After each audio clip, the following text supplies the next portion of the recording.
So, I just wanted to tell you some stuff about this. So, Chris at Daily Refinement on YouTube, and he's on Whatnot, and he was on eBay, and he's probably going to get back on eBay. It seems to be kind of the word lately. Um, but anyway, he told me to send him some information to his email, which he really truly did answer. I was kind of surprised. He replied like right away. That was Saturday, July 2nd, 2022. Okay. And I sent him my information that he requested. And so he responded back within 24 hours asking two more questions. And I answered him. So it's really wild is on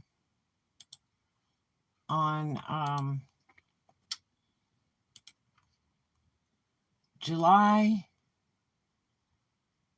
18th, I get a message that I have been accepted uh, to Whatnot as a seller. Yeah, it's Whatnot. Yeah, they came out good. I finished them up today. Um, and so I got this message through my phone, and it said, "You have been accepted as a seller." Da da da. And I'm like, "What?"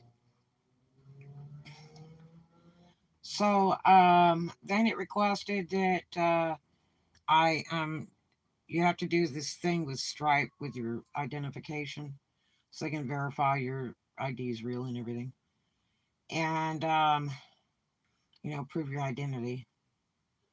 And that was on the 18th. That's yesterday. And then I had to fill out a very simple application. Very simple. Obviously, it's been revised. And I did that. I took one picture. That's it. One picture. I set up a bunch of jewelry on the table and miles of it, and photographed it, and that's all I was going to send. I said that's it. Um, and got an answer right back on the 18th. All this stuff happened on the 18th in one day. Got an answer right back. I've been accepted. They are really, excited about it. Da da da da. And then I had to do an orientation. Um, it's a conference meeting thing. So I scheduled that, and I could have already gone live because my app was working to where I could go live. So, but then it changed after I made that appointment. And I kind of wished I'd have done the appointment thing yesterday, because I've got to wait till like Friday. So that conference will be Friday, and then I guess I'm all ready then. I got tons of stuff to run out, trust me. eBay's just on off, and it's so slow. Um, but for what they're doing on Whatnot, I can do, so much different stuff with kids, adult stuff, all kinds of stuff, dancer stuff, jewelry, roller skate accessories, all kinds of things. And plus, I can do the dollar auctions really easily because I have access to a ton of stock that, is like dollar stuff. And so, you know, it ought to be interesting. I can't believe it was just lightning fast like that. So it's all in thanks to Chris Lin over at Daily Refinement. He's out of Oakland, California, and he did his live today. He does several of them. I told him, I said, when you can roll 24 hours a day on Whatnot, you be the king of all kings. And this guy's a six-figure seller to begin with, you know, from eBay. And it took him 5 years to figure that out. And he's just incredible. And I mean, used clothes are so expensive in California. The secondhand stores are insane expensive. Um, uh, but he goes. They have something called Goodwill bins, and you can go there and buy the stuff by the pound. And then he's got some other people sourcing for him too. And so he gets some really nice high end stuff. Yeah, Oakland up by San Francisco.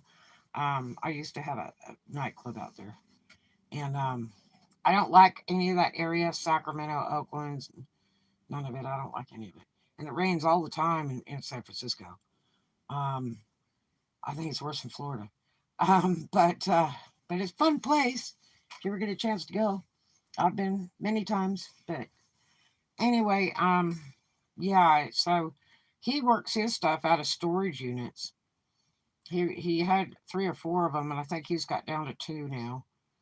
And so he's paying gigantic money for storage units, probably close to $1,000 each, because they look like they're like 10 by 30s. And he just does it out there. And so the first thing he do is like empty all of his stock out from eBay. Got on Whatnot and run all that stock out. Boom, gone. The next video he shows the place vacant. It was just hard to believe. And then he ended up going on racks instead of his box filing system. And so he just hangs all the clothes up on racks, runs them out live on the racks. But it's a lot of eBay sellers go to him to buy bulk. They want bulk boxes, 15, 20 pieces in one box shipped to them that they could sell on eBay. And so he's doing a lot of that. And like he'll throw one good piece in the box that's brand new, like Nike or something. But he does a lot of high-end tennis shoes, new and used. He does all kinds of stuff. But he pays people. He has people that work for him, and he pays people to usually do the auctions. He did the one today. He did over $3,000 today selling used clothes. It's hard to believe. And in the end, he ended up doing bulk sales. So he was doing like 10, 15 pieces at a time, because most of it's resellers that get on there. They're all people from his YouTube, and they're just suffering not being able to get stock to run. So it's really reasonable for them, to go on there and buy from him and get a box or two or three. There's a couple guys that buy unlimited big boxes of stuff, and the bids end up in, $100, $200, $300 each box, and it's unreal. But he did mostly singles today, and in the end, he did some box stuff.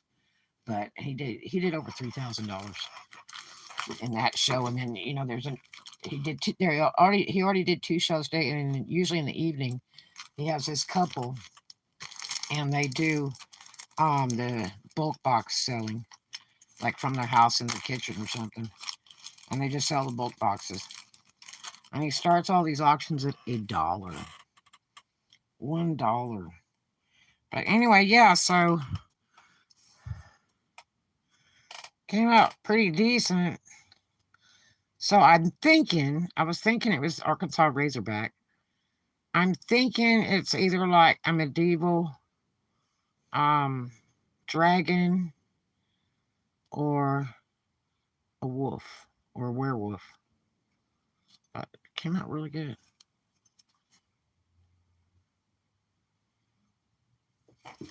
And then this other one, it I think it's anodized alloy, like my St. Michael's that I do. It's real soft. And that thing was really a funky color. It was kind of like a green gray. When I started, this one was just black. Um, and both of them are like 150 gram weight each. Pretty heavy. But this one, I really think it's anodized alloy, but got it cleaned up real good. And there's only one other one on the internet like it, but not just like it. It just has the title of the marina, in South Dakota. It says Think. I don't know why that they would put that there. But real pretty pieces. So I could get good money for them. My buddy sells them all the time. He loves to pick up old belt buckles. He's like, that's money in the bank. But yeah, they came out real nice. I've already photographed them and stuff. But yeah, so it'd be interesting. I can't believe it's so fast. I mean, Chris really hooked me up. He's like, send me your info and I'll put you in. So I was like, yeah. So, really impressive. For people to follow through, it's really impressive because, most of the time people, they don't follow through and they let you down. And they're just talking some stuff, but this guy's for real. And he emailed me back and forth. We emailed like 10 times back and forth. Really nice guy. And I mean, he's got plenty to do than check with me. But he's very nice. So, matter of fact, I tell you, one of the things he said, um, he said, what was it?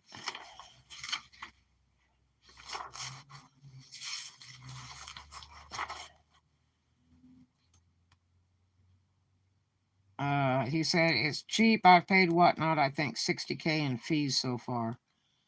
I'm totally responsible for what they provide, and their shipping discount alone saved me $100K plus. Interesting.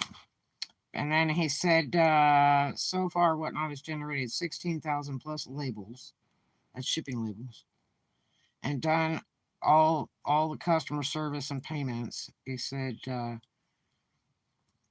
I'm not sure it would work on YouTube at the scale. I was trying to talk him into doing YouTube auctions, and he doesn't pay anybody. But he doesn't even want to do it.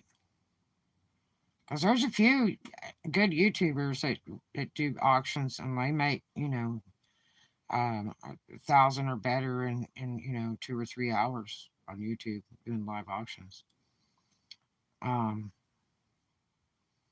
I just don't like the stuff they use for payments,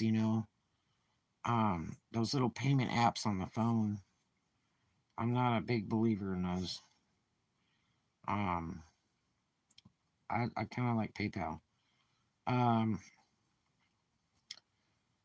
So let's see. He says sometimes I do $2,000 a day. But like today, he did over 3K. And I think it was probably a 3-hour auction. What's interesting is they delete the old auctions. You can't see the sales. Once it goes off the air, it's like disappears. And you can't even access it. You only get to access it long enough for the shipping labels. That's it. And then once that's done, it's finished. And then that, they just put an amount on your account for the date of the sale and the sale amount. That's it. Everything's like gone. So I'm not quite sure how the taxes going or whatever. I do know the customer pays the shipping. There's a thing about shipping that I was reading, which this should really be another vlog. But they've changed their shipping around. It used to be like $4.95 and then $2 for every order after that for them to combine it. Um, let's see. They got a thing here of how you pack the stuff up, the way they like it packed up. Now they're doing it by the weight instead of just one rate. They're doing it by weight. So when you like run the auction, you put the weight on there, and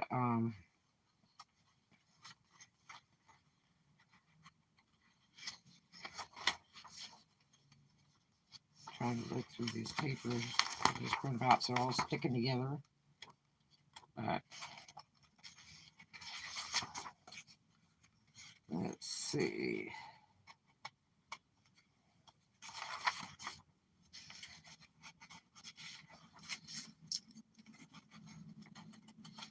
They sure just do a lot of Funko Pops. I got something called, let's see, single cards, Legos, and pins. Who's buying Legos? Booster packs, comics, fat packs, whatever that is. T-shirts, Funko Pops, Larum. What, I don't even know what Larum is. Bear bricks. I don't know what that is either. Hoodies and 10-inch Funko Pops. And I looked at some of those Funko Pops. All there was a little plastic thing.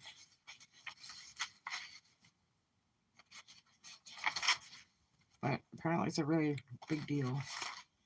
Still looking for that printout on the shipping rate. Well, I guess I'll have to go back on the site to do it. But anyway, yeah, so the shipping rate is something like $4.95 to start, and then it's like $2 for each edition or something, depending on the weight. And when they do the printout, so you can go and do your labels, you can do one at a time or do bulk and print the whole lot out. And if you have those printers are like $175 for the little shipping printer. It just comes out like a big chain of stuff. So the big trick is to know what number auction it was, so you know what sticker to put on what envelope or box. They don't do any flat rate ship boxes.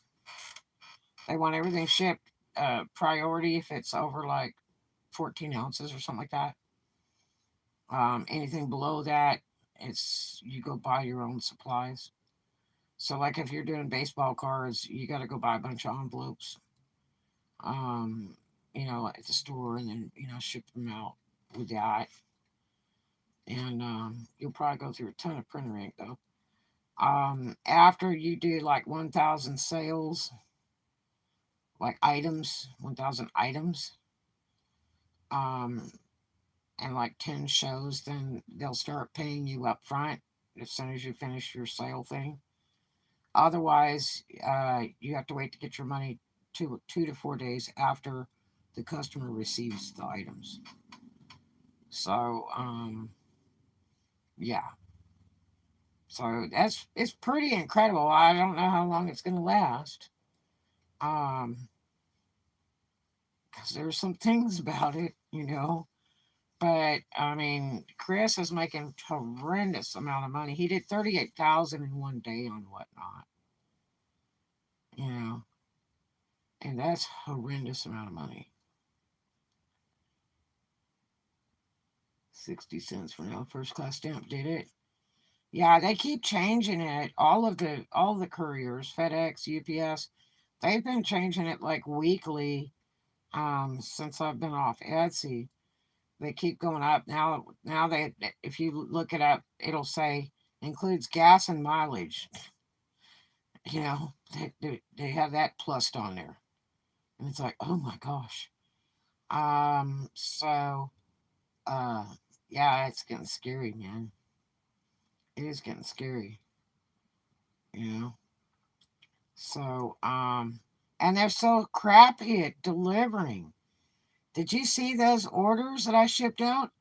And they had one that went up by Sacramento. And then what do? They shipped it all the way to Washington and then shipped it all the way back. And what was that all about? It took 2 extra days for the product to get to the customer.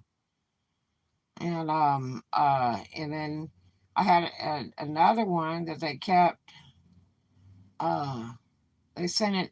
They sent it west and sent it all the way back east to Joy. Is that guy still head postmaster or whatever? I thought they fired him because he was scrapping all the stamp machines.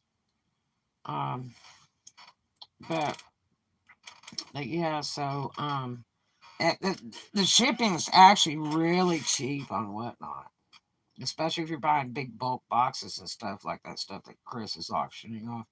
You go on there, he's under daily refinement on Whatnot, and his Oriental guy is like 30. What a smart cat, man! Gee whiz! I told him, I said, I don't know why you don't move to Florida, versus California. You get kind of the same thing, but you don't have all that traffic, and the rent is not as high as California, and the storages would be cheaper, and everything a lot would be cheaper. I mean, our gas is almost half of what California is right now. And he didn't respond. They might have a lot of relatives out there or something, but um, it's just amazing the money that he's making. And he worked at the Lexus dealer before that.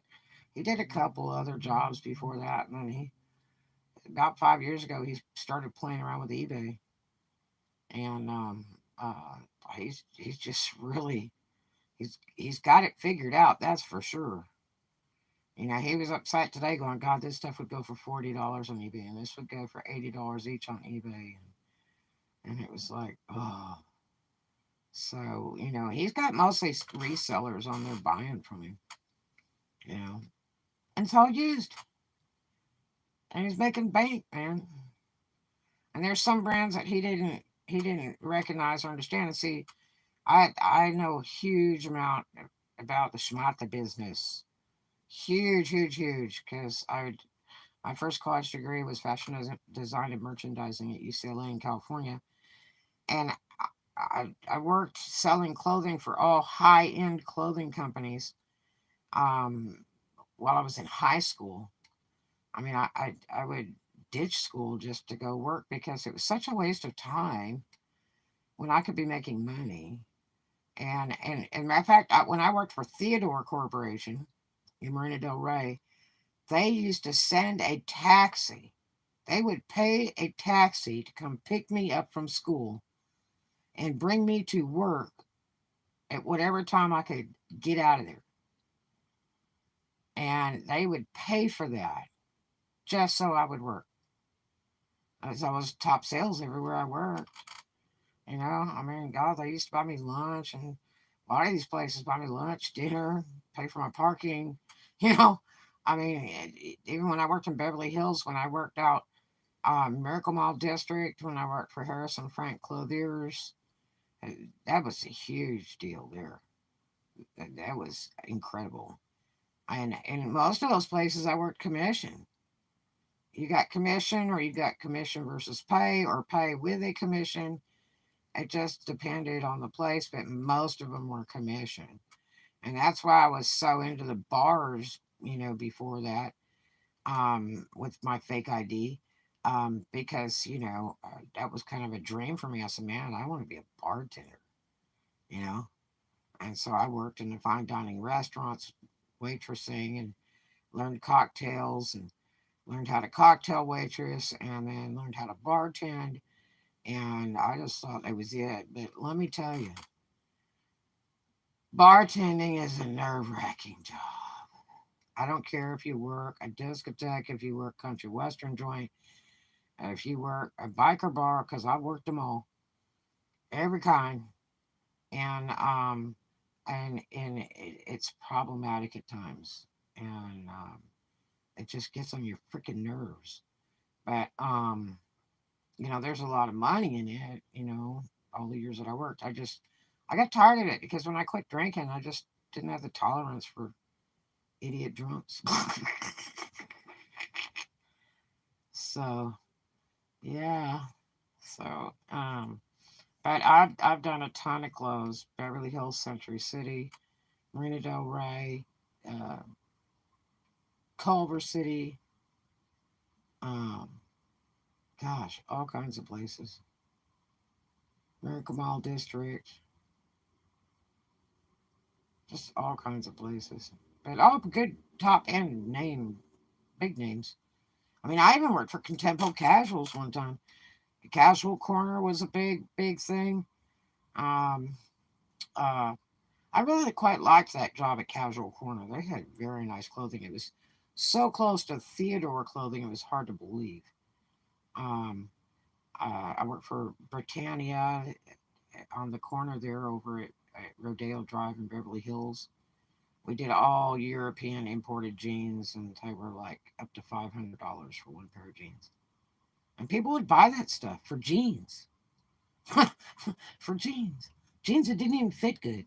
Um, but yeah, I've worked a ton. I mean, at Theodore, we had $1,000 blazers. They weren't even leather. $1,000 blazers. We had a whole rack one time, and these Mexicans come in and rolled them right out the back door. And that was before I worked there. They were telling me the story how people come in and just act like they know what they're doing. And they grab the whole rack and roll it out the back door. And then they realize that they're not real shippers. They're just really good thieves. It took a whole rack of $1,000 blazers off the back door. And Herbert Fink owned Theodore. I don't think he's alive any longer. I think his family has taken it over. But they've also opened one up in Beverly Hills. They've opened a few others up. And Theodore's was interesting. All it was simple clothing. It was like women's t-shirts. They had the tank top, short sleeve, long sleeve, round neck. That's it. And they had beautiful colors, just every color in the book. And then all we did was fold clothes all day long. They had really nice sunglasses. They were like $100 for sunglasses. And their tops were like $45 for just cotton t-shirt. And then the pants, they varied. They were anywhere from 60 and up. And then the blazers were 1,000 each for the high end business look blazers. And and then they had shoes. All the shoes were like espadrilles, and that was a real big thing back then. And those shoes were like $65 and up. So when you worked there, you got a discount, but if you bought white, you got half off because all the employees were supposed to wear white on the floor. And because Herbert wanted the employees to look more invisible than to be real striking when a customer comes in the store, because he wants the customer to see the clothes, not the employees. Because back then you had to run up to a customer to sell, and I got to the point where I didn't do that with people. And as I progressed working for a lot of the high end retail businesses, I would back up and I would wait to see what they were looking at. And I would watch what they were looking at. I would watch the colors that they'd look at, and then I'd kind of mosey on over there, and jump them gently where other people were just right on top of them instantly, like a hawk. And that's aggravating. When as soon as you walk in a store and you look at something, you get ready to touch something, and somebody's running right up to you, and then they'll stand over you, and then they start asking you about your questions, and it's like, God, I just want to look. I'll let you know if I need you. But so I got to that kind of point where I just kind of watched them, and I was always the closest person to that customer because you had to take turns, is the way it went. Normally, if you worked a decent floor, otherwise you worked with trash, and they would fight over it. But usually everybody took a turn, just like waiting tables. Everybody takes a turn on the customer. So next customer comes in is yours, and that's the one you get to handle. The next one comes in, it's somebody else's. It was like a rotation thing. And then if everybody went to the bathroom at lunch, the floor was open, and you just tear it up. But yeah, so I know clothes like the back of my hand, big time. So I wanted to be a famous fashion designer, and I became that. I have been that for many, many, many years. I design them, I build them, I fit them, and deliver them. And I've done it for years and years. That pandemic just has ruined me. So this would be a good opportunity. If this totally pans out, I'm amazed. It's just gone like lightning with this deal with whatnot. I'm gonna try it and see. My biggest thing is trying to get the stock run out and you know, get some decent money for it, and it's faster than eBay. You know, um, I mean, I have to have a following. It's funny because I get a following every time I go on Whatnot to watch other sellers. I end up with a following. The people follow me. So I haven't even looked at how many I've got, but I'm gonna tell you, it would be interesting because if I get ready to sell, it might be really great. I won't be the only one there, you know, because that's the whole thing is you got to develop a following. So yeah, so it's kind of interesting. It's just unfortunate it's going to take so long because it's supposed to be Friday for that orientation meeting. Um, so I don't know. But anyway, I just want to let you guys know the lowdown, and I've got to do a vlog about that chill well thing too. Like 2 updates on that. Kind of interesting. But I do like it for my health, though. I'm gonna tell you that bottom line before I do that vlog. I do like it for my health. Otherwise, it's worthless, and it does leak a lot. But anyway, but yeah, it's great for my lungs. My lungs have been cleaning out every day. I'm so happy. It's so much easier to breathe. Oh my gosh, I don't cough as much. It is wonderful. It is absolutely wonderful. So, but anyway, I'll catch you guys in the next one. I love you. Thanks so much for dropping by, and thanks for the compliments. You guys have a good one. Do something kind for a stranger. See you in the next one.